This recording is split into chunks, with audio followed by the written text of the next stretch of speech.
Qara bəxtim, qara bəxtim, məni çəkdin, qara bəxtim.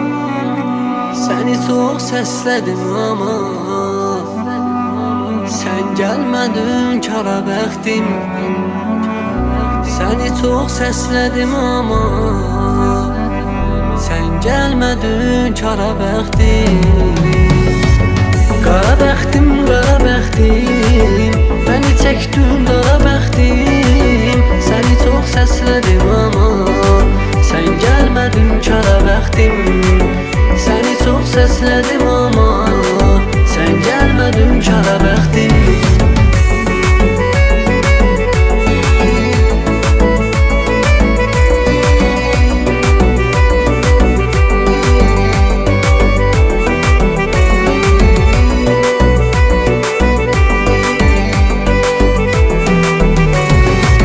Gəzdiyim küçə xatırladır, bir ayla gecə xatırladır.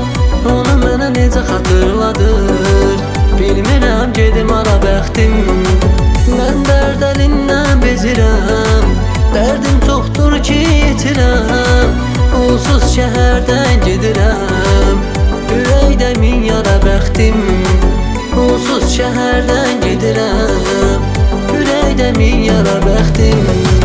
Qara bəxtim, qara bəxtim, məni çəkdin, qara bəxtim. Səni çox səslədim amma sən gəlmədin, qara bəxtim. Səni çox səslədim amma sən gəlmədin, qara bəxtim.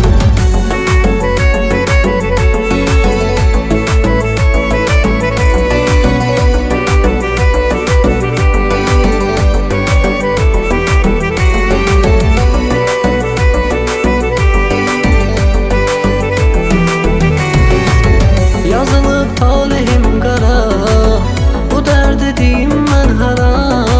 Dərddən ürək olub para, dərdimə yox çara bəxtim. Bir zaman tənha qalanda, ağlıma gəldi o anda. Fikirli qəmli olanda, yazmışam bir ara bəxtim. Fikirli qəmli olanda, yazmışam bir ara bəxtim. Qara bəxtim, qara bəxtim, məni çəkdin, qara bəxtim. Səni çox səslədim amma sən gəlmədin, qara bəxtim. Səni çox səslədim amma